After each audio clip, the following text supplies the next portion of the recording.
Hello everyone, welcome to Advent of Cyber 2025। आज हम लोग डे 16 के टास्क के साथ बढ़ने वाले हैं आगे। और हमारा डे 16 का टास्क है रजिस्ट्री फॉरेंसिक्स। तो आज हम लोग अपने रजिस्ट्री को एनालाइज करके पता लगाएंगे कि उसके अंदर क्या क्या चीज़ें होती हैं, वो किस तरह से स्टोर होता है और उसको हम लोग क्यों यूज़ करते हैं।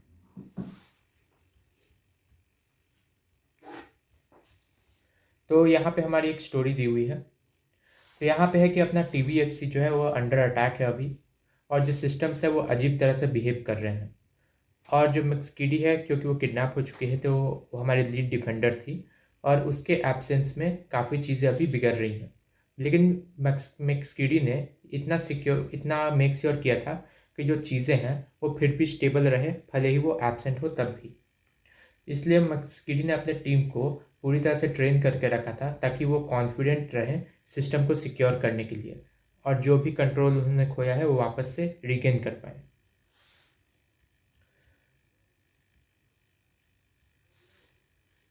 मैक्सकीडी के टीम ने एक डिसीजन लिया है कि वो एक डिटेल्ड फॉरेंसिक एनालिसिस कंडक्ट करने वाले हैं उनके सबसे क्रिटिकल सिस्टम पे, जिसका नाम है डिस्पैच SRV-01। ये डिस्पैच SRV-01 क्या है? ये इनका एक सिस्टम है जो कि ड्रोन बेस्ड गिफ्ट डिलीवरी को मैनेज करता है अपना। यानी ड्रोन के थ्रू जितने भी गिफ्ट डिलीवरीज होने वाले थे, ये सिस्टम उस तो डिस्पैच SRV-01 क्या है? ये अपना एक सिस्टम है जो कि ड्रोन के थ्रू जितने भी गिफ्ट डिलीवरीज होने थे उनको देखता था, जिसको अभी रिसेंटली किंग मैलियर के बैंडिट बनीज ने ऑक्युपाई कर लिया है। उसे कॉम्प्रोमाइज कर चुके हैं वो लोग। TBFC के डिफेंडर्स जो हैं उन्होंने मल्टीपल टीम में खुद को स्प्लिट कर लिया है ताकि इस अटैक को अच्छे से इन्वेस्टिगेट कर सके। कुछ लोग लॉग्स को इन्वेस्टिगेट कर रहे हैं, कुछ लोग मेमोरी डंप को इन्वेस्टिगेट कर रहे हैं, कुछ लोग फाइल सिस्टम्स और अदर आर्टिफैक्ट्स को देख रहे हैं। हमें काम दिया गया है रजिस्ट्री को देखने का, तो हम लोग रजिस्ट्री एनालिसिस करने वाले हैं अभी। तो आज के हमारे लर्निंग ऑब्जेक्टिव्स क्या होंगे? तो आज हम लोग समझेंगे कि विंडोज़ रजिस्ट्री होते क्या हैं और इसमें क्या होता है। दूसरा चीज़, हम लोग रजिस्ट्री हाइप्स को जानेंगे और रूट कीज़ के बारे में जानेंगे कि आखिर ये होते क्या हैं। हम लोग रजिस्ट्री हाइप्स को एनालाइज करेंगे और हम लोग built in registry editor tool को भी यूज़ करेंगे विंडोज़ में उसको एनालाइज करने के लिए। चौथी चीज़ है, हम लोग रजिस्ट्री फॉरेंसिक्स भी सीखेंगे और उसको सीख के हम लोग इन्वेस्टिगेट करेंगे और हम लोग रजिस्ट्री फॉरेंसिक्स सीख के रजिस्ट्री को इन्वेस्टिगेट करेंगे रजिस्ट्री एक्सप्लोरर टूल की मदद से। तो कनेक्टिंग टू द मशीन, तो आज हमें एक VM दिया गया है और हमारे पास एक स्प्लिट स्क्रीन भी रहेगी। ठीक है, तो मैं इसको ऑन कर लेता हूँ अभी के लिए। जब तक ये ऑन हो रहा है मैं इसे चेक कर लेता हूँ और हम लोग आगे बढ़ते हैं टास्क के साथ।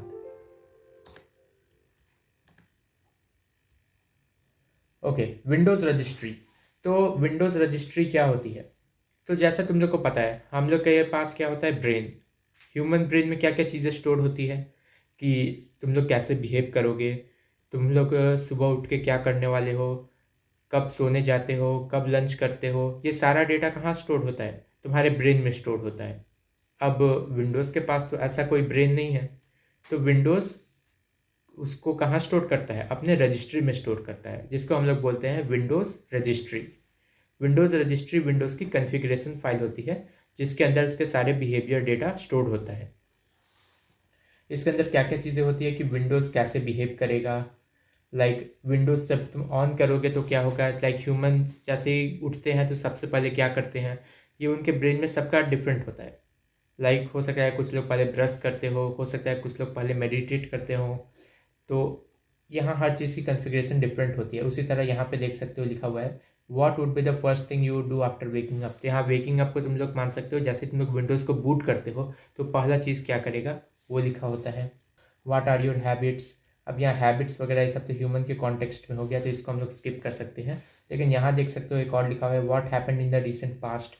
तो रिसेंट पास्ट, जैसे ह्यूमन ब्रेन तो हमारा रिसेंट पास्ट याद रखता है, वैसे ही विंडोज़ के रजिस्ट्री में भी वो अपने जितने भी रिसेंट एक्टिविटीज़ है उसको स्टोर किए हुए रखता है। जैसे कि रिसेंटली तुमने कौन से फाइल्स को सर्च किया, कौन से फोल्डर को देखा, क्या क्या चीज़ें तुमने ओपन की, वो सारा चीज़ विंडोज़ सेव रखता है। अब ऊपर जो चीज़ें दी हुई है ये बहुत ही कम चीज़ें हैं, क्योंकि ये हमारा जो ब्रेन है वो ज़्यादातर बहुत सारी चीज़ें याद रखता है जो हम लोग लिस्ट आउट नहीं कर सकते, वो सारी चीज़ हम लोग यहाँ पे नहीं लिख सकते। तो ये जो ब्रेन हो गया या विंडोज़ रजिस्ट्री हो गया, ये क्या होता है, बिल्कुल एक डेटाबेस की तरह होता है। हमारा ब्रेन ह्यूमन कॉन्फ़िगरेशन के एक डेटाबेस की तरह होता है, और सेम हम लोग रिलेट कर सकते हैं विंडोज़ रजिस्ट्री को विंडोज़ के साथ।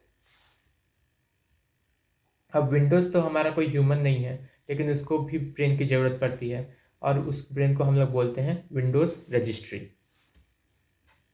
रजिस्ट्री के अंदर वो सारा इन्फॉर्मेशन होता है जो विंडोज़ को फंक्शन करने के लिए चाहिए होता है। अब जो विंडोज़ रजिस्ट्री है वो अपना एक जगह स्टोर नहीं होता। फॉर एग्जांपल ह्यूमन के कॉन्टेक्स्ट में हमारा ब्रेन जो है वो हमारा एक जगह पे स्टोर है, जो कि हमारे हेड में है। लेकिन विंडोज़ की जो रजिस्ट्री है वो डिफरेंट डिफरेंट फाइल्स में बटी हुई है, और उन हर फाइल्स को हम लोग बोलते हैं हाइप्स। तो वो डिफरेंट डिफरेंट हाइप्स से मिलके अपना पूरा रजिस्ट्री बनता है। तो यहाँ देखते हैं उन हाइप्स के बारे में कि यहाँ पे कौन कौन से हाइप्स हैं हमारे पास। तो इन हाइप्स के अलग अलग नेम होते हैं, और हर हाइप का अलग रोल होता है कि वो क्या स्टोर करके रखेगा, और वो अलग लोकेशन में भी स्टोर होता है। तो देखते हैं कहाँ कहाँ ये चीज़ें होती हैं। पहला हाइप क्या है, सिस्टम। तो हमारा सिस्टम हाइप में क्या होता है, services, mounted devices, boot configuration, hardwares, drivers, ये सारी चीज़ें अपने सिस्टम हाइप के अंदर होती है। और ये सिस्टम हाइप किधर होता है, सी विंडोज सिस्टम 32 कॉन्फ़िग सिस्टम में। तो अगर इस फोल्डर में जाके देखोगे तो तुम्हें सिस्टम नाम से एक फ़ाइल मिलेगा, उस फाइल के अंदर वो सारा चीज़ लिखा होता है। लेकिन ये जब फाइल्स वगैरह है ये तुम लोग डायरेक्ट खोल के नहीं देख सकते, क्योंकि वो तुम ट्राई करोगे तो कुछ ऐसा आएगा कि ये फाइल ऑलरेडी अंडर यूज़ है, लेकिन अगर उसको ट्राई करो किसी तरह से खोलने का और अगर ओपन भी कर लिए तो कुछ पढ़ नहीं पाओगे, क्योंकि वहाँ सब कुछ बाइनरी में लिखा होता है। और उसको फिर तुम्हें पढ़ने में बहुत ज़्यादा दिक्कत आएगी, क्योंकि तुम वो चीज़ समझ ही नहीं पाओगे कि वहाँ लिखा क्या है। तो उसको पढ़ने के लिए हमारे पास एक अलग से इनबिल्ट टूल होता है विंडोज़ में, जो हम लोग आगे देखेंगे अभी। तो दूसरा हाइप देखते हैं, सिक्योरिटी। सिक्योरिटी हाइप में क्या होती है, अपनी लोकल सिक्योरिटी पॉलिसीज़ और ऑडिट पॉलिसी सेटिंग्स होती है अपनी। तो उसकी लोकेशन यहाँ पे है। तो उसके बाद अपना सॉफ्टवेयर हाइप होता है, जिसके अंदर कौन कौन सा प्रोग्राम अपने विंडोज़ में इंस्टॉल्ड है, ओएस का अपना विंडोज़ का क्या वर्जन है, और अदर इन्फॉर्मेशन। ऑटो स्टार्ट, कौन कौन से एप्लीकेशन ऑटो स्टार्ट होंगे विंडोज़ जब बूट होगा, तो प्रोग्राम के सेटिंग्स, ये सब कुछ अपने यहाँ पे शिफ्ट होते हैं। फिर उसके बाद सैम। सैम के अंदर क्या क्या होता है, user name and their metadata, यानी हर यूज़र नेम और उसके बारे में इंफॉर्मेशन होती है। फिर पासवर्ड के हैशेस होते हैं, लाइक किस यूज़र का क्या पासवर्ड हैश है। ग्रुप मेंबरशिप होता है, कौन सा यूज़र कौन कौन से ग्रुप का मेंबर है।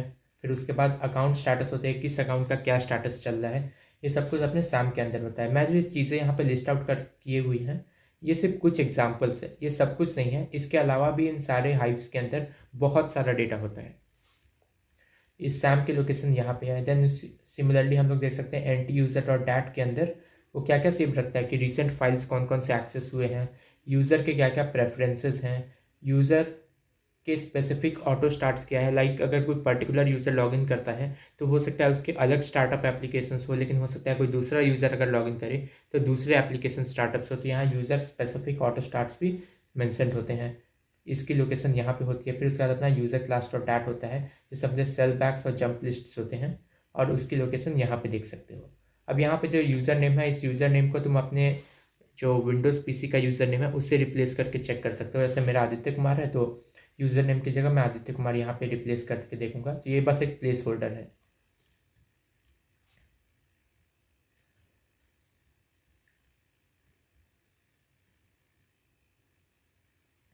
ठीक है, तो जैसे मैंने बताया, क्योंकि तुम लोग जान चुके हो रजिस्ट्री हाइप्स कहाँ होते हैं और कहाँ वो किधर स्टोर होते हैं, तो तुम लोग चाहोगे कि चलो उस फाइल को डबल क्लिक करके ओपन करके देखें।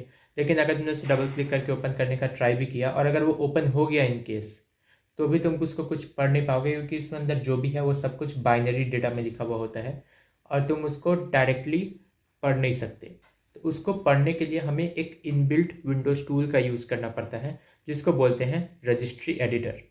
तो रजिस्ट्री एडिटर को ओपन करने के मल्टीपल तरीके होते हैं। पहला, तुम यहाँ विंडोज़ सर्च में रजिस्ट्री एडिटर सर्च करके ओपन कर सकते हो। दूसरा तरीका है कि विंडोज़ आर के थ्रू अगर यहाँ पे रेग एडिट डालो एंटर करो तो यहाँ पे देख सकते हो मेरा रजिस्ट्री एडिटर यहाँ से भी ओपन हो सकता है इस तरह से। तो देख सकते हो तुम्हें कुछ इसी तरह का इंटरफेस यहाँ पे देखने को मिल रहा है जैसे यहाँ पे इमेज में दिखाया हुआ है। अगर मैं इसको पूरा मिनिमाइज कर दूँ तो एक बेटर व्यू हो जाएगा। हाँ देख सकते हो अभी लाइक सिमिलरली दिख रहा है दोनों चीज़ें। तो अब यहाँ पे देख सकते हो कि यहाँ पे हमारे पास मल्टीपल कीज दिए हुए हैं जैसे कि एच की लोकल मशीन, एच की करंट यूज़र। बट क्या हम लोग ऐसा एक्सपेक्ट नहीं कर रहे थे कि हमारे हाइप्स का क्या नाम था? हमारे हाइप्स कुछ इस तरह के थे, सिस्टम, सॉफ्टवेयर, सैम। बट हमें तो ऐसा कुछ देखने को नहीं मिल रहा। हमें क्या देखने को मिल रहा है? एच की लोकल मशीन, एच की करंट यूज़र, ऐसा देखने को मिल रहा है। तो अपने हाइप्स कहाँ पे है? अगर हाइप्स इनमें है तो हाइप्स को हम लोग कैसे देख सकते हैं? तो हम लोग अब वो जानते हैं।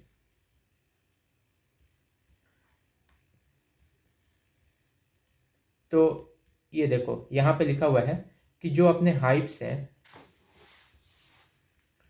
ठीक है मैं काम करता हूँ इस वाले को मैं मैक्सिमाइज कर देता हूँ ताकि मैं इसको यहाँ पे अलग से ओपन कर सकूँ। मैं इसको अभी हाइड कर देता हूँ इस व्यू को, एंड अब इसको हम लोग कुछ इस तरह से ओपन कर लेते हैं। ठीक है,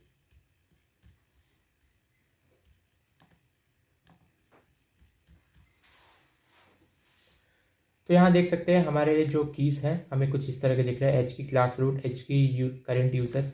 तो हमारे हाइप्स एक्चुअली है किधर? यहाँ हमें अपने हाइप्स तो नहीं दिख रहे हैं। तो अपने जो हाइप्स हैं वो इन्हीं फोल्डर में अलग अलग जगह पे असाइन किए हुए होते हैं। तो वो हम लोग देखते हैं कि वो किधर होते हैं। और वो जो असाइंड जो कीज़ होते हैं अपने, उसको हम लोग क्या बोलते हैं? Root keys. विंडोज़ उन सारे रजिस्ट्री हाइप्स को ऑर्गेनाइज करके यहाँ पे स्ट्रक्चर रूट कीज़ के अंदर एलोकेट करके रखता है ताकि हम लोग उसको वहाँ पे व्यू कर सकें।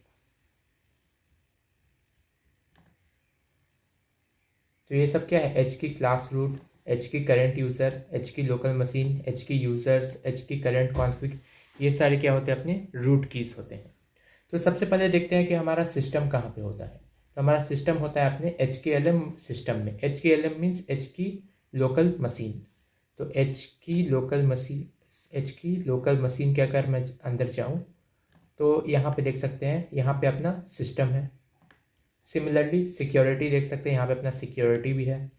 इस सॉफ्टवेयर देखना हो तो यहाँ पे अपना सॉफ्टवेयर है। सिमिलरली अपना सैम है यहाँ पे। और उसके बाद अगर anti user that end user class dot that देखें तो वो अपना एच की यूज़र्स के अंदर होता है। तो अगर मैं एच की यूज़र्स के अंदर जाऊँ तो यहाँ देख सकते हो कि यहाँ अजीब सा ये कुछ एंट्रीज आ रही हैं। तो यहाँ मुझे अपना एस आई डी जानना होगा। अगर मुझे अपना एस आई डी जो कि अपने विंडोज़ में मेरा यूज़र आई डी है, अगर मुझे वो पता चल जाए तो अगर मैं उस वाले को एक्सपैंड करूँगा तो मुझे अपना यूज़र एंट्री मिल जाएगा। लेकिन अगर तुम्हें अपना एस आई डी नहीं पता तो इंस्टेड ऑफ एच की यूज़र्स हम लोग एच की करंट यूज़र को भी चेक कर सकते हैं। एच की करंट यूज़र में क्या होता है, मुझे अपने एस आई डी की ज़रूरत नहीं पड़ती, ऑटोमेटिक मेरे एस आई डी को पढ़ लेगा कि मेरा एस आई डी कौन सा है और सिर्फ वही वाला ओपन करेगा मेरे सेटिंग्स को।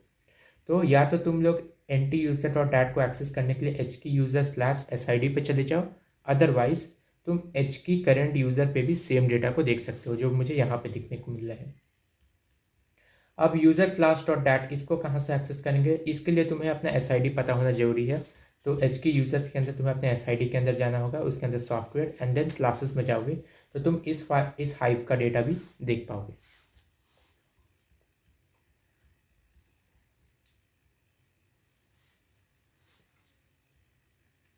तो ऊपर के टेबल में देख सकते हैं कि जो अपने ज़्यादातर रजिस्ट्री हाइप्स है वो कहाँ स्टोर होते हैं? अपने एच के एल एम में स्टोर होते हैं, एच की लोकल मशीन में।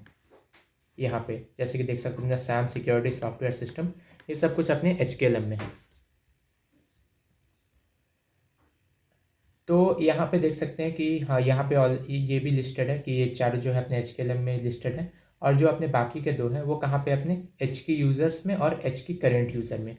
तो यहाँ पे देख सकते हो जो अपने तीन की जो रूट कीज़ हैं वो कौन कौन से हैं? एच की करंट यूज़र, एच की लोकल मशीन और एच की यूज़र्स। पर एच की क्लासेस रूट एंड एच की करंट कॉन्फ़िग का क्या? इसके बारे में तो हमने कुछ देखा ही नहीं। तो एक्चुअली ये जो दो रूट कीज़ होते हैं ये किसी भी हाइव से लोड नहीं कर किए जाते हैं। ये डायनेमिकली फिलअप होते हैं जब अपना विंडोज़ बूटअप करता है। यानी जब भी तुम अब विंडोज़ को ऑन करते हो तो तुम्हारे पास सिर्फ 3 ही कीज़ होती है, एच की करंट यूज़र, एच की लोकल मशीन एंड एच की users.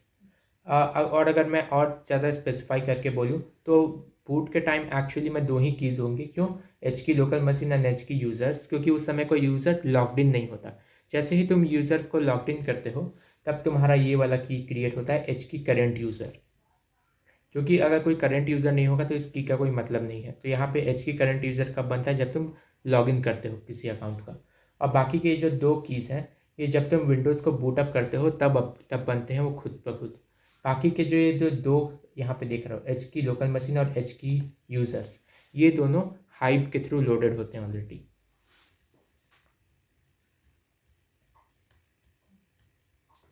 So far, we have learned what the registry is, where it is located, and how to view the registry through the registry editor। तो अभी तक हमने देख लिया कि registry अपना क्या होते हैं, कहाँ पे स्टोर होते हैं और उनको कैसे देख सकते हैं हम लोग रजिस्ट्री एडिटर के थ्रू।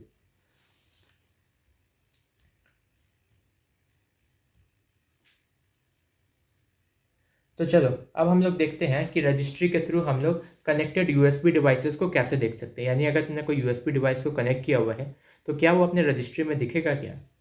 तो उसके लिए हमें किधर जाना पड़ता है? यहाँ पे हमें इसके लिए सिस्टम हाइप पे जाना पड़ेगा। ये देखो, यहाँ जो मैं रजिस्ट्री एडिटर यूज़ कर रहा हूँ ये मेरे विंडोज़ का रजिस्ट्री एडिटर है। तो इनके इनका जो वीएम यहाँ पे दिया हुआ है ये वाला, इस वीएम पे तुम लोग ट्राई मत करना इसको करने का, क्योंकि इसमें कोई यूएसबी अटैच नहीं है। अगर चाहो तो तुम लोग खुद के विंडोज सिस्टम में कोई यूएसबी लगा के ये एक्सपेरिमेंट परफॉर्म कर सकते हो। तो उसके लिए सबसे पहले हमें रजिस्ट्री एडिटर में जाना है, फिर हमें कहाँ जाना है? HKLM में, उसके बाद सिस्टम में जाना है, then current user, sorry current user नहीं है ये, करंट कंट्रोल सेट, फिर उसके बाद है अपना enum and then USB HTOR। तो अगर मैं इस पर क्लिक करूँ तो यहाँ देख सकते हो, आई थिंक इसके अंदर कोई इन्फॉर्मेशन अभी आ नहीं रहा है। यहाँ पे बस एक चीज़ आ रहा है, अपना डिस्क है यहाँ पे। तो अगर मैं इस पर क्लिक करूँ तो हमें क्या देखने को मिल रहा है? यहाँ पे देख सकते हो एक USB डिवाइस यहाँ पे आ रहा है। ये USB डिवाइस क्या है? ये जो USB डिवाइस है एक्चुअली मैंने अपने फ़ोन को अभी अटैच कर रखा है अपने लैपटॉप से, तो ये उसको लिस्ट आउट कर रहा है। तो यहाँ पे देख सकते हो ये एक डिस्क ड्राइव बता रहा है जो कि मेरे फ़ोन का इंटरनल डिस्क है। एंड अगर मैं कोई और डिवाइस इसके अंदर इंसर्ट करने का ट्राई करूँ तो ये उसको भी यहाँ पे लिस्ट आउट कर लेगा एज अ सेपरेट डिवाइस। जैसे यहाँ पे एक अभी दिया हुआ है, अगर मैं एक और को अटैच करूँ तो USB HTOR के अंदर एक और डिवाइस यहाँ पे लिस्ट आउट हो जाएगा।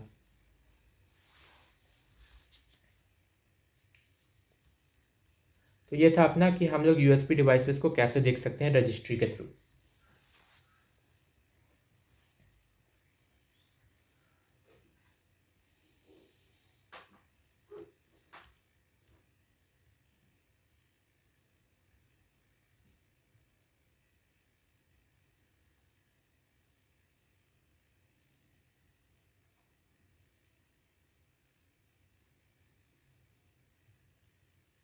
सेकेंड आते हैं हम लोग view programs run by the user.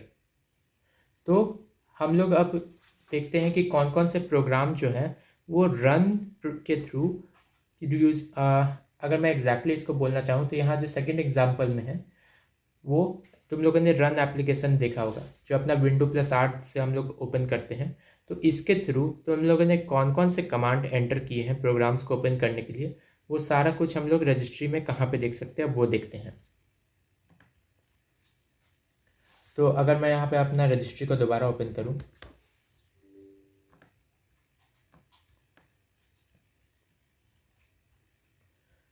तो यहाँ पे देख सकते हैं ये कहाँ पे स्टोर है? अपना एच की करंट यूज़र में। तो हम लोग एच की करंट यूज़र पर पहले जाते हैं एंड देन उसके बाद हमें जाना है सॉफ्टवेयर पे, देन माइक्रोसॉफ्ट। ये देखो, या तो तुम लोग ऐसे मैनुअली जा सकते हो, अदरवाइज अगर मैं इसे कॉपी कर लूँ तो आई थिंक मैं डायरेक्ट भी इसके ऊपर जा सकता हूँ। लाइक अगर मैं इसे यहाँ पे कॉपी करें एंड इसको इधर पेस्ट कर दो इस तरह से एंड एंटर करें तो यहाँ देख सकते हो मैं डायरेक्टली उस की पे पहुँच चुका हूँ। तो देखते हैं इस की के अंदर क्या क्या चीज़ें हैं। तो यहाँ देखो, यहाँ क्या लिखा हुआ है? ए पे CMD है, कोड है, कंट्रोल है, नोटपैड है, टेम्प है, प्रीफेच। तो मैंने विंडो प्लस आर के थ्रू जो जो आज तक कमांड्स रन किए हुए हैं वो सारे के सारे यहाँ पे लिस्टेड हैं। और यहाँ पे रन MRU लिखा है। MRU मतलब मोस्ट रिसेंटली यूज्ड, मतलब ये सारी चीज़ें किस तरह से अलाइंड है कि मैंने मोस्ट रिसेंटली किस कमांड को यूज़ किया हुआ है। तो मोस्ट रिसेंटली मैंने रेग एडिट को यूज़ किया हुआ था, तो सबसे नीचे वो वाला कमांड अपना रहता है जो हम लोगों ने सबसे अभी हम लोग इस तरह से बोल सकते हैं कि हमने सबसे ज़्यादा रिसेंटली कौन सा अपना यूज़ किया हुआ है वो। ओके ओके, एक सेकेंड। ओके, आई थिंक मैं इसको थोड़ा सा मिसअंडरस्टूड कर रहा था अभी तक। तो यहाँ पे देख सकते हो इसने हर कमांड को एक लेटर असाइन किया हुआ है। लाइक CMD को A, कोड को B, कंट्रोल को C, नोटपैड को D। और यहाँ पे देखो MRU लिस्ट में तुम्हें लग रहा होगा कुछ तो जिब्रिस लिखा हुआ है, लेकिन इनकी कोई रैंडम डेटा नहीं है। इसको ठीक से देखो, यहाँ पे जो भी लेटर्स लिखे हुए हैं उन सबको कोई ना कोई कमांड एलोकेट किया गया है। फॉर एग्जाम्पल W को क्या एलोकेट किया गया है, रेग एडिट। A को क्या किया गया है, CMD। H को क्या असाइन किया हुआ है, कैलकुलेटर। तो यहाँ पे देख सकते हो कि जो सबसे अभी मैंने रिसेंटली यूज़ किया है, जो अभी अभी जस्ट यूज़ किया है, उसका लेटर सबसे आगे रहता है। लाइक W मैंने रेग एडिट थोड़ी देर पहले ओपन किया था। देन A थोड़ी देर पहले, उससे पहले मैंने CMD लॉन्च किया था। H उससे पहले मैंने कैलकुलेटर लॉन्च किया था। D उससे पहले मैंने नोटपैड लॉन्च किया था। तो यहाँ देख सकते हो कि यहाँ पे एक मोस्ट रिसेंटली यूज्ड का एक लिस्ट बना दिया गया है, MRU लिस्ट। और यहाँ पे हर एक लेटर एक कमांड को दिखा रहा है। और F यहाँ पे कौन सा है, F यहाँ पे वो कमांड है जो मैंने बहुत वक्त से यूज़ नहीं किया है, उसको यूज़ किए हुए बहुत टाइम हो चुका है, सबसे ज़्यादा टाइम हो चुका है उसको, F को, तो वो सबसे पीछे है। तो F कौन सा कमांड है अपना, प्रीफेच। तो ठीक है, हाँ प्रीफेच इतना कोई कॉमन कमांड नहीं है, तो मैंने बहुत ज़्यादा टाइम हो चुका है उसको यूज़ किए हुए। तो आई थिंक अगर मैं कुछ और कमांड्स यूज़ करूँ और आई थिंक XYZ इसमें सिर्फ 3 ही प्लेसेस और बचे हैं, तो उसके बाद से कुछ कमांड्स इसमें से डिलीट होने लगेंगे, क्योंकि ऑफकोर्स तुम डबल लेटर तो असाइन नहीं कर सकते उसके बाद से। तो अगर मैं कुछ और कमांड्स इस पर ट्राई करके देखूँ तो देखते हैं ये किस तरह से बिहेव करता है। अगर मैं इस पर डालता हूँ विन वर्ड, क्योंकि विन वर्ड इसके अंदर मुझे नहीं दिख रहा, तो मैं विन वर्ड अगर हिट करूँ तो देखते हैं क्या इसके अंदर कुछ मॉडिफाई होगा। ओके, तो अगर मैं इसको रिफ्रेश करूँ, एक्सप्लोरर में जाते हैं एंड वापस से रन MRU में आते हैं। Run MRU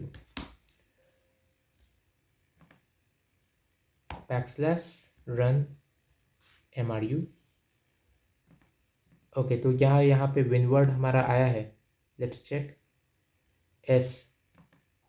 okay, I think WinWord हमारे पास पहले से था। एक काम करते हैं, मैं कुछ तब जिब्रिस रन करने का ट्राई करता हूँ, लाइक 1 2 3।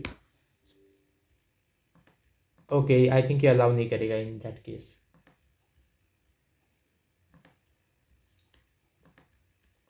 ठीक है, मैं कुछ रन कमांड्स इस पर देखता हूँ एंड ट्राई करते हैं उसको करने का।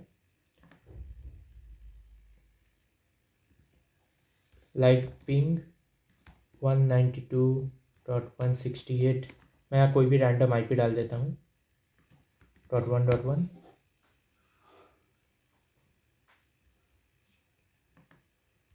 ठीक है, अब इसको अगर मैं रिफ्रेश करके देखूँ तो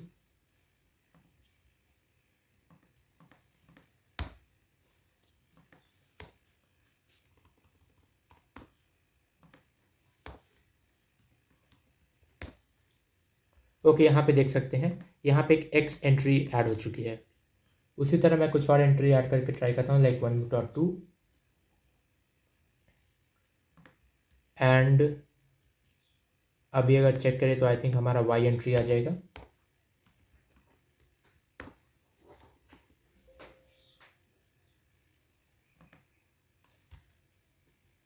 एक्सप्लोरर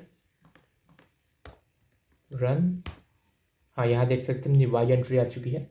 एंड इसके बाद मैं एक Z एंट्री भी कर लेता हूँ और देखते हैं कि Z एंट्री लाने के बाद हम यहाँ क्या बिहेव करता है। क्या ये कोई अलग कॉम्बिनेशन ट्राई करेगा अल्फ़ाबेट का, या तो कुछ डिलीट कर देगा यहाँ पे किसी जो अपने सबसे लीस्ट रिसेंटली यूज़ था, क्या उसको डिलीट कर देगा यहाँ इस लिस्ट से। तो मैं इस रन MRU को फिर से रिमूव करता हूँ एंड रन MRU को दोबारा लोड करते हैं एंड देख सकते हैं अपना Z भी ऐड हो चुका है। तो यहाँ पे अपने सारे के सारे लेटर्स ऑक्यूपाई हो चुके हैं। हमें ये ध्यान देना है कि लीस्ट रिसेंटली यूज्ड अभी कौन सा है, एफ है। तो अगर मैं एक और लगाऊं तो मेरे ख्याल से जो एफ वाला है डिलीट हो जाना चाहिए, प्रीफेच वाला। और सबसे पीछे कौन सा आ जाएगा, अपना सी वाला आ जाएगा। ठीक है, तो एक काम करते हैं, मैं एक और कमांड को रन करता हूँ। मुझे एक न्यू कमांड रन करना होगा, तो मैं 4 के साथ अभी ट्राई कर रहा हूँ। तो देखते हैं जैसे ही 4 को रन करते हैं तो यहाँ क्या होता है। मैं इसको एंटर करूँगा एंड यहाँ पे पिंग कर रहा है, मैं इसे क्लोज कर देता हूँ। अब दोबारा से इसे लोड करके देखते हैं यहाँ क्या होता है। ये ओके, यहाँ देखो यहाँ पे क्या हुआ, सी आ गया। और जो एफ था, याद रखना एफ पे पहले क्या था, प्रीफेच। तो अब एफ को क्या असाइन हो चुका है, ये जो मैंने अभी नया कमांड डाला वो असाइन हो चुका है। तो अब यहाँ देख सकते हो कि अब ये रोटेट होता जाएगा। अगर एफ पे अभी न्यू कमांड था, तो अब मैंने एक और कमांड रन किया तो सी वाला कमांड डिलीट होगा।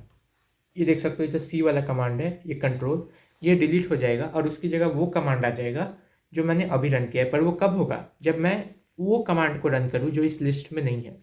अगर मैंने उस कमांड को रन किया जो ऑलरेडी इस लिस्ट में है, तो बस इसका ऑर्डर चेंज होगा, बाकी सारे कमांड्स इसकी लिस्ट सेम ही रहेगी। तो ठीक है, ये था अपना रन MRU। अब हम लोग आगे बढ़ते हैं और चीज़ों के साथ।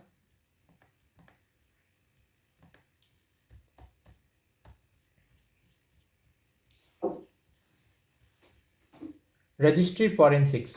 तो ठीक है, अब हम लोग रजिस्ट्री फॉरेंसिक्स करने वाले, रजिस्ट्री एनालिसिस करने वाले हैं। और आज जो हम लोग एनालिसिस करने वाले हैं उसमें हमें जो इम्पोर्टेंट कीज़ हैं वो यहाँ पे लिस्ट आउट किए गए हैं कि हमें कौन कौन से कीज़ की ज़रूरत पड़ने वाली है। तो उसको हम लोग यहाँ पे नोट करके रख सकते हैं। और उसके बारे में भी दिया है कि ये सारे कीज़ अपने क्या स्टोर करके रखते हैं। जो रजिस्ट्री फॉरेंसिक्स हैं ये बहुत ही इंपॉर्टेंट रोल प्ले करते हैं अपने फॉरेंसिक्स में। किसी भी अटैक हो या फिर ऐसा कुछ अगर सिस्टम में दिक्कत हो तो उसके फॉरेंसिक एनालिसिस में बहुत ज़्यादा हेल्प करते हैं अपने रजिस्ट्री कीज़। क्यों? क्योंकि उसके अंदर सारी इन्फॉर्मेशंस होती है जो रिसेंटली इस सिस्टम पे हुई है, और उसको हम लोग एनालाइज करके पता लगा सकते हैं कि आखिर क्या हुआ था रिसेंटली जब अटैक हुआ था। तो यहाँ पे अपनी पहली रजिस्ट्री की दी हुई है, HKCU सॉफ्टवेयर माइक्रोसॉफ्ट विंडोज़ में यूज़र असिस्ट दिया हुआ है। तो ये क्या स्टोर करके रखता है, ये स्टोर इन्फॉर्मेशन और रिसेंटली एक्सेस एप्लीकेशन लॉन्च किया था GUI। ओके, मतलब GUI के थ्रू मैं जो रिसेंटली एप्लीकेशन लॉन्च कर रहा हूँ उसकी लिस्ट स्टोर होती है। फॉर एग्जांपल अगर मैं कैलकुलेटर यहाँ से लॉन्च करूँ तो ये उसको सेव करके रख लेगा कि अभी मैंने रिसेंटली कैलकुलेटर लॉन्च किया हुआ है। तो अगर मैं रेग एडिट के थ्रू सर्च करने का इसको ट्राई करूँ, अगर मैं वापस रेग एडिट पे आता हूँ और इसको हम लोग कॉपी कर लेते हैं एंड कॉपी करके अगर मैं इस पाथ को यहाँ पे ओवरराइट कर दूँ तो यहाँ देख सकते हो यहाँ पे क्या आ रहा है, यूज़र असिस्ट में यहाँ पे मल्टीपल चीज़ें आ रही हैं। और इसमें से अगर किसी को मैं ओपन करूँ तो क्या ये चीज़ आएगी कि मैंने कैलकुलेटर ओपन किया है कहीं पे।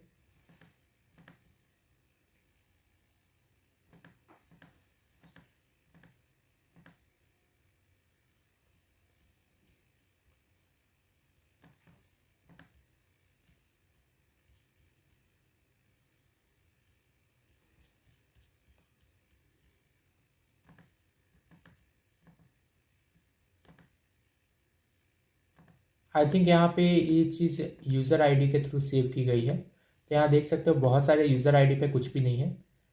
तो या तो मेरा यूज़र आईडी ये है, नहीं तो इस वाले में है। तो इनमें से ही किसी में कैलकुलेटर का डेटा होगा। बट यहाँ पे देख सकते हैं पूरा का पूरा बाइनरी डेटा में यहाँ पे स्टोर किया गया है, तो इसलिए इसको रीड करने में डिफ़िकल्टी हो रही है अभी। इसको हो सकता है हम लोग एनालिसिस सॉफ्टवेयर के थ्रू और अच्छे से देख पाएँ, लेकिन अभी हमें यहाँ पे कुछ मीनिंगफुल इन्फॉर्मेशन देखने को नहीं मिल रहा। सिमिलरली हमारे पास दूसरा है कि अभी यूज़र्स ने जो भी रिसेंटली जो भी पाथ्स वगैरह लोकेशंस टाइप किए हुए हैं वो कहाँ पे होते हैं, वो यहाँ पे रहते हैं। ये क्या स्टोर करके रख रहा है कि हमने एक्सप्लोरर के एड्रेस बार में क्या क्या चीज़ें टाइप की हुई हैं। फॉर एग्जांपल अगर मैं एक्सप्लोरर बार में आता हूँ तो यहाँ पे देख सकते हैं एक्सप्लोरर के एड्रेस बार में यहाँ पे अगर मैं कुछ टाइप करूँ तो वो कहाँ सेव होगा, इस पर्टिकुलर गिवन की में यहाँ पे वो सेव हो जाएगा।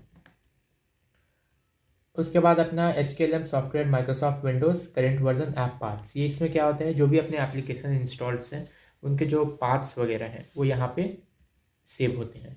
उसके बाद अपना ये पाथ है, और इस पाथ में अपना क्या स्टोर रहता है कि हमने एक्सप्लोरर के सर्च बार में हमने क्या क्या टाइप किया हुआ है। पहले क्या था कि हमने एड्रेस बार में क्या क्या टाइप किया, ये एड्रेस बार है, लेकिन इस सर्च बार में हमने क्या क्या टाइप किया है वो कहाँ पे सेव्ड होगा, इस वाले में सेव्ड होगा वो। उसके बाद अपना सिस्टम जब ऑन होता है तो वो कौन कौन से प्रोग्राम को ऑटो स्टार्ट करेगा वो कहाँ सेव्ड होता है, वो इस की में सेव होगा। सिमिलरली अब आगे बढ़े तो it stores information on the files that user has recently access. Okay, user ने कौन कौन से फाइल्स को रिसेंटली एक्सेस किया है वो कहाँ पे सेव्ड होता है, वो इस की में सेव्ड होता है। उसके बाद कंप्यूटर का नेम, कंप्यूटर का जो हमारा नेम है वो कहाँ सेव्ड होता है, वो इस की में सेव्ड होगा। एंड जो फाइनली जो अपने इंस्टॉल्ड प्रोग्राम्स की लिस्ट है, इंस्टॉल प्रोग्राम्स की इंफॉर्मेशन कहाँ पे रहती है, वो इस वाली की में रहेगी।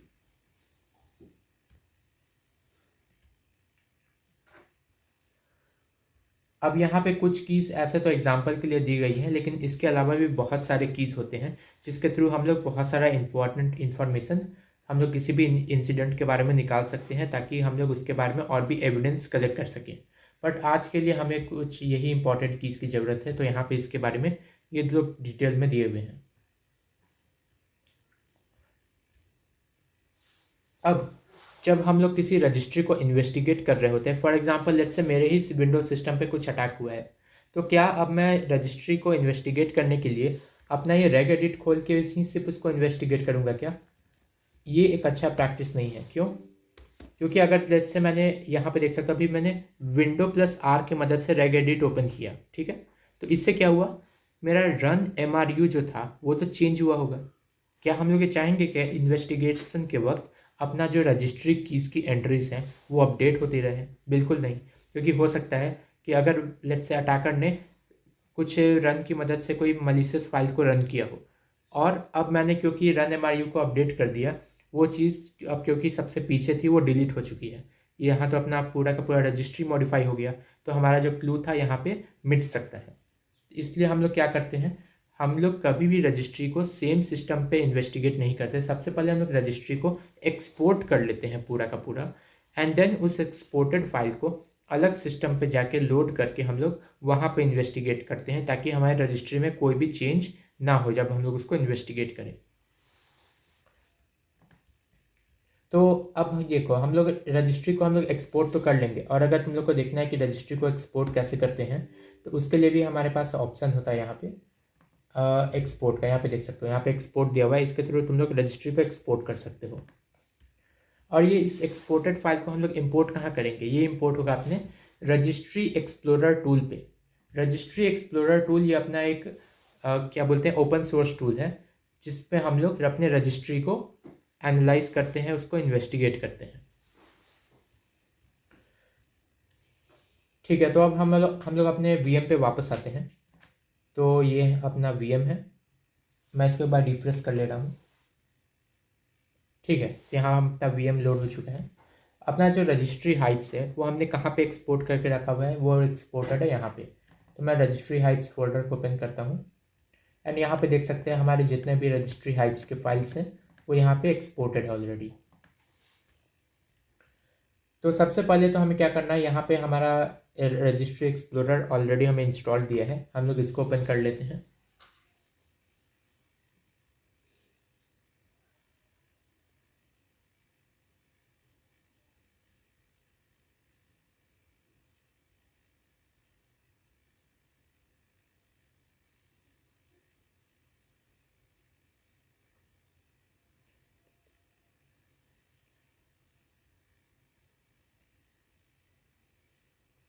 ठीक है, यहाँ हमारा रजिस्ट्री एक्सप्लोरर स्टार्ट हो चुका है।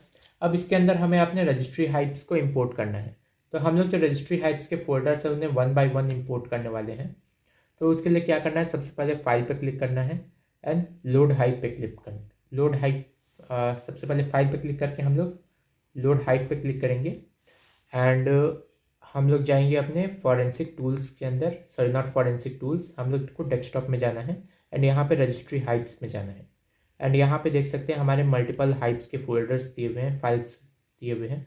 तो लेट्स से मैं सबसे पहले सिस्टम को इंपोर्ट करता हूँ, तो मैं सिस्टम को सिलेक्ट करूँगा, एंड यहाँ पे ध्यान देना कि यहाँ पे सिस्टम के साथ साथ कुछ लॉग्स फाइल्स भी दिए हुए हैं, log1 log2। तो ये सारे क्या है, अपने ट्रांजैक्शनल लॉग्स हैं। हो सकता है कि जब हमने इससे एक्सपोर्ट कर रहे हो, जब रजिस्ट्री एक्सपोर्ट हो रहा हो, तो कुछ ऑन गोइंग चेंजेस हो जो बीच में ही अपने अटक गए और यहाँ पे उसकी लॉग फाइल इस तरह से बन गई। तो इससे क्या हो सकता है, हमें आधा अधूरा लाइक हाइव की फाइल्स वगैरह कुछ एंट्रीज देखने को मिल सकते हैं। तो यहाँ पे इसको रिजॉल्व करने के लिए हम लोग क्या करेंगे, हम लोग सिस्टम पे क्लिक करेंगे एंड देन शिफ्ट को तुम्हें होल्ड करना है, शिफ्ट को होल्ड रखना एंड देन ओपन पे क्लिक करना। इससे क्या होगा कि जितने भी ट्रांजैक्शनल लॉग्स होंगे सिस्टम के, ये उनको रिजॉल्व करके तब लोड करेगा।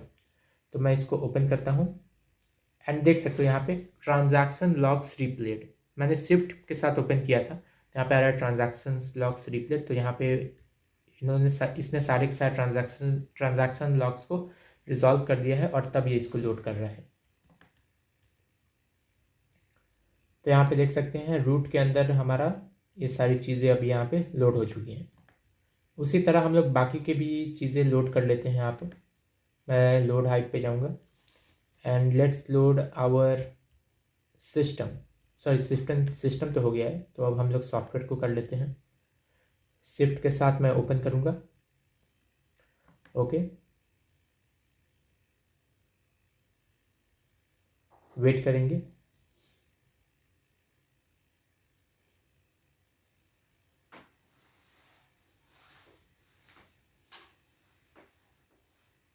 ठीक है, यहाँ पे अपना सॉफ्टवेयर भी लोड हो चुका है। सिमिलरली मैं बाकी के भी हाइप्स को लोड कर लेता हूँ। सैम, मैं देखता हूँ क्या मल्टीपल हम लोग लोड कर सकते हैं क्या इस तरह से। लेट्स से अगर मैं सैम, ओके नहीं, यहाँ पे ये भी लोड हो जाएगा अदरवाइज। ठीक है, तो मैं सैम को कर लेता हूँ पहले।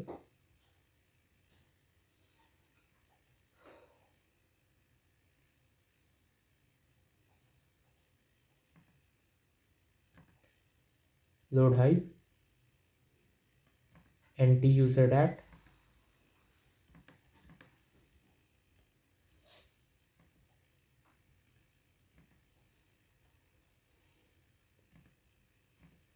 एंड फाइनली हमें एक लास्ट फाइल की ज़रूरत है।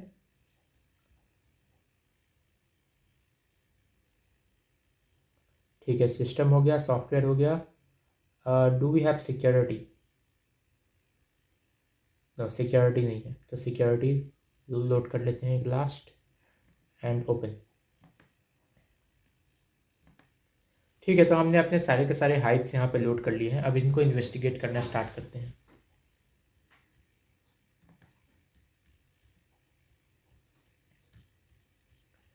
ठीक है, तो हमने सब कुछ यहाँ पे लोड कर लिया है। तो ठीक है, यहाँ पे ये जो स्टेप है हैंडलिंग डर्टी हाइप्स, इसमें यही है कि इसने बोला है कि जो भी फाइल है इंपोर्ट करने के लिए उसको पहले सिलेक्ट कर लेना एंड शिफ्ट के साथ ओपन करना। तो यहाँ पे देख सकते हैं हमारे पास सेम मैसेजेस देखने को मिले हैं। और अब हम लोग रजिस्ट्री की इसको इन्वेस्टिगेट करना शुरू करते हैं। सबसे पहले हमें क्या देखना है, कंप्यूटर नेम। तो कंप्यूटर नेम को पहले चेक करते हैं। तो हमारे पास यहाँ पे फाइल नेम ऑलरेडी दी हुई है, हम लोग बस इसको कॉपी करके अगर पेस्ट कर दे तो हमें इसकी एंट्री देखने को मिल जाएगी। तो यहाँ पे मैं क्लिक करता हूँ, इसको सर्च करते हैं और हमें करना है find.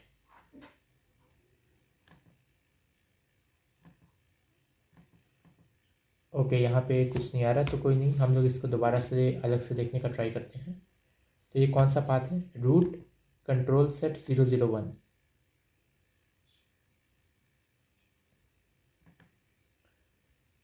Root control set 001 and इसके बाद कहाँ जाना है हमें, कंट्रोल कंप्यूटर नेम। ठीक है, तो हम लोग जाएंगे टू कंट्रोल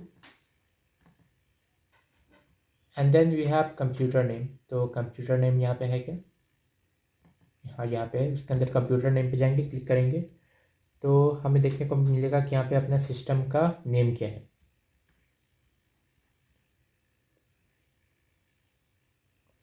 तो इसे मैं एक्सपैंड कर देता हूँ एंड यहाँ पे देख सकते हैं हमारे कंप्यूटर का नेम क्या है, डिस्पैच SRV 01।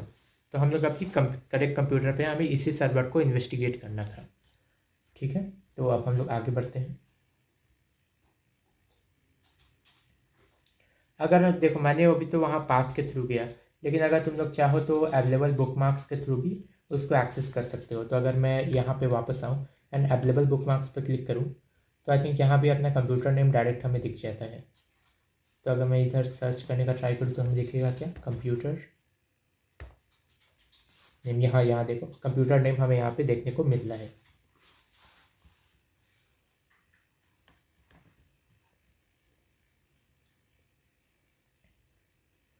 ठीक है, तो अब हमें सब कुछ पता चल गया कि हमें किस तरह से चीज़ों को इन्वेस्टिगेट करनी है। तो अब हमें डिस्पैच SRV-01 को इन्वेस्टिगेट करना है एंड पता लगाना है कि इसके अंदर क्या क्या चीज़ें हुई है। हमारा जो अटैक है वो स्टार्ट हुआ है 21 अक्टूबर 2025 से। तो हमें अपना टाइमलाइन पता है, हमें उसके बाद से चीज़ें देखनी है। ओके, सो अब पहले क्वेश्चन पे आते हैं। हमें क्वेश्चंस के हिसाब से इन्वेस्टिगेट करते हैं ताकि चीज़ें ज़्यादा आसानी से हों। What applications was installed on the dispatch SRV-01 before the abnormal activity started? Okay, तो अपने डिस्पैच SRV-01 पे कौन कौन से एप्लीकेशन इंस्टॉल्ड हुए थे एबनॉर्मल एक्टिविटी से पहले? तो एप्लीकेशन का जो डेटा है वो आई थिंक अपने एक की में स्टोर था जो हमें यहाँ पे दिया हुआ है। हाँ, it stored information on the installed programs. तो हमें इस पर्टिकुलर की को इन्वेस्टिगेट करना होगा। मैं इस की को लेके कॉपी पेस्ट कर लेता हूँ।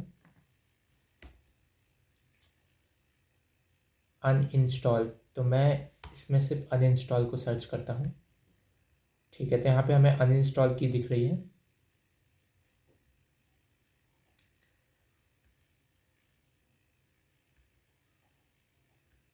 ठीक है, मैं इस पर क्लिक कर लेता हूँ।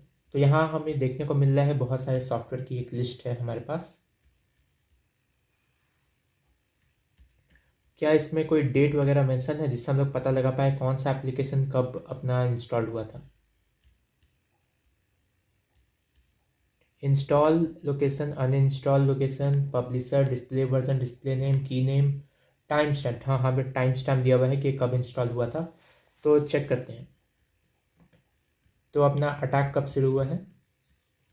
अटैक हुआ है 21 अक्टूबर 2025 को। तो हम लोग उसके आसपास देखते हैं 21 अक्टूबर 2025। इसको मैं शॉर्ट कर लेता हूँ पहले इस पर क्लिक करके। तो 20 अक्टूबर तक यहाँ पे है एंड ओके, एक काम करता हूँ, मैं सबसे पहले ऊपर आ जाता हूँ एंड यहाँ पे से शॉर्ट करते हैं। ठीक है, तो 20 अक्टूबर 2025 एंड यहाँ पे अपना 21 अक्टूबर 2025 है। तो इन दोनों में से कोई एक सॉफ्टवेयर होना चाहिए। तो 20 अक्टूबर को अपना कौन सा सॉफ्टवेयर इंस्टॉल हुआ है? क्या यहाँ पे उसका कोई प्रॉपर नेम दिया हुआ है हमें? Google Chrome. And Google Chrome के बाद यहाँ पे ड्रोन मैनेजर अपडेटर इंस्टॉल किया गया है जो कि अपना TBFC का ड्रोन सिस्टम। तो ड्रोन मैनेजर अपडेटर।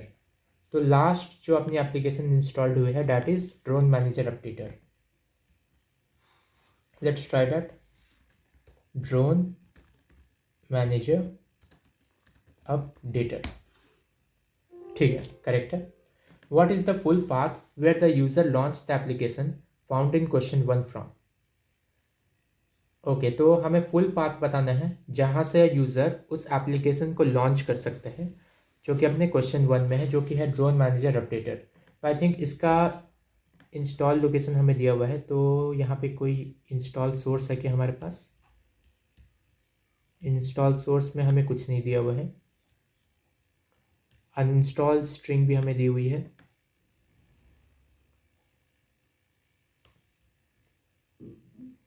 ओके, इसे एग्जीक्यूट करने के लिए हमारे पास इसके डायरेक्ट EXE की लिंक है क्या?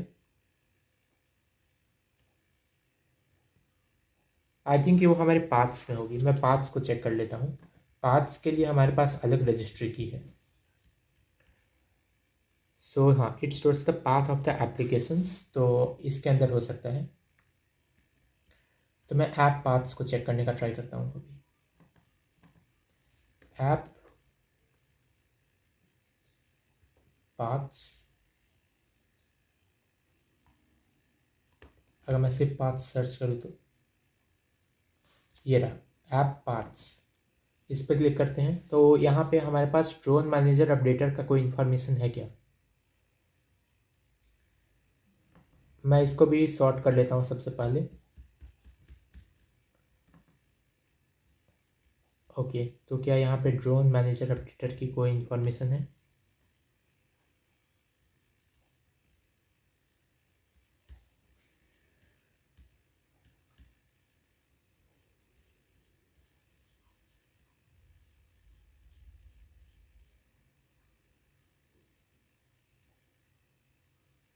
यहाँ पे तो कोई इन्फॉर्मेशन हमें नहीं देखने को मिल रहा।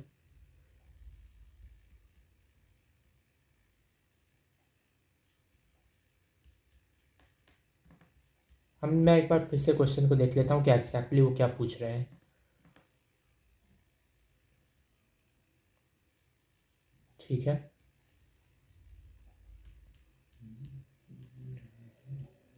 मैं काम करता हूँ, मैं वापस से इस की पे वापस आता हूँ अनइंस्टॉल वाले पे, एंड ट्राई करते हैं वहाँ पे नाम को डिराइव करने का हम लोग।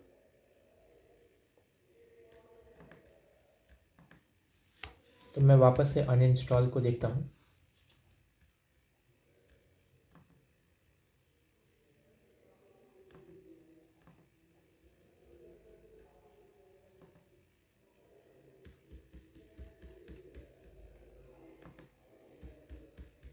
Okay, drone manager updater, C program files drone manager, यहाँ पे इसको इंस्टॉल किया गया है।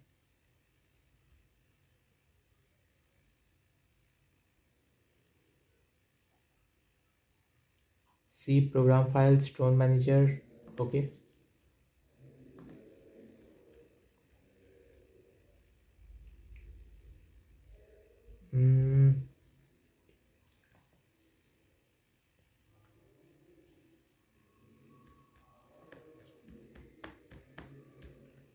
सी, आई थिंक ये सी यूज़र्स में कहीं तो देखने का ट्राई कर रहा है। सी यूज़र्स,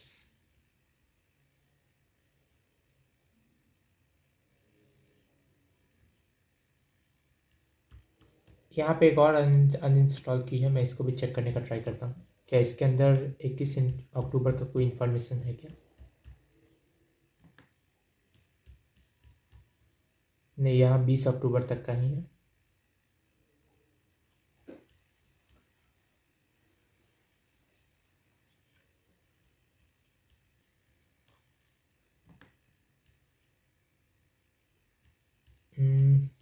कौन से की के अंदर ये हो सकता है?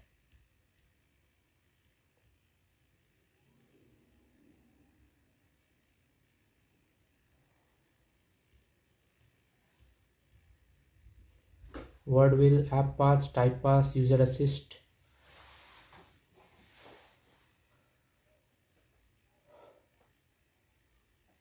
एक काम करते हैं, इस क्वेश्चन को लास्ट में देखते हैं, एक बार नेक्स्ट को देख लेते हैं हम लोग।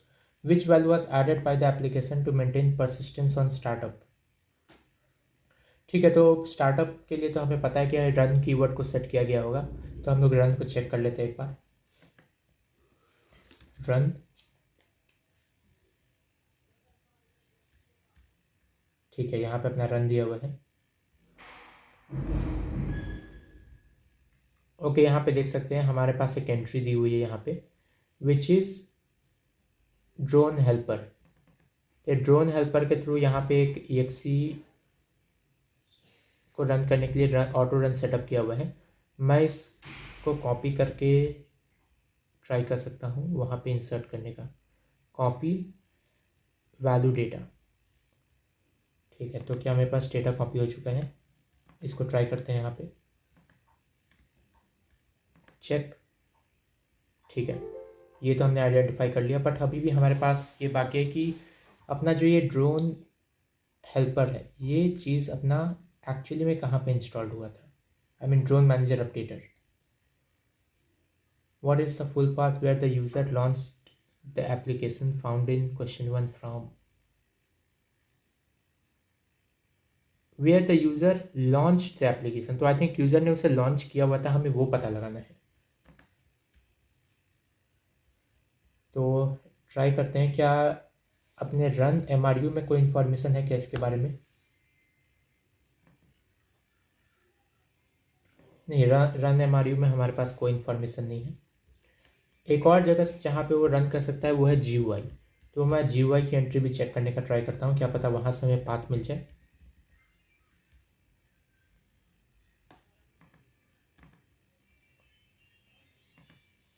यूज़र असिस्ट, ओके, इसके अंदर चल के देखते हैं क्या यहाँ पे अपना ड्रोन अपडेटर मैनेजर है कहीं पे।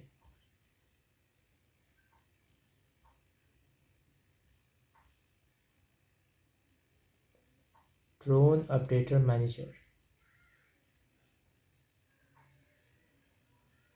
Drone updater manager,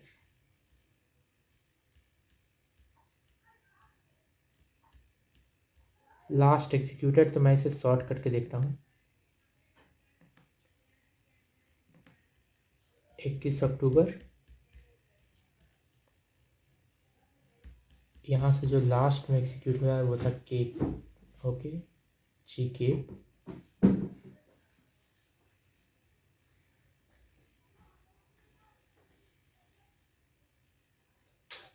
okay, VLC, okay, यहाँ पे है अपना drone manager setup dot EXE। तो यहाँ पे ये अपना पाथ हो सकता है, तो मैं इस पाथ को ट्राई करता हूँ।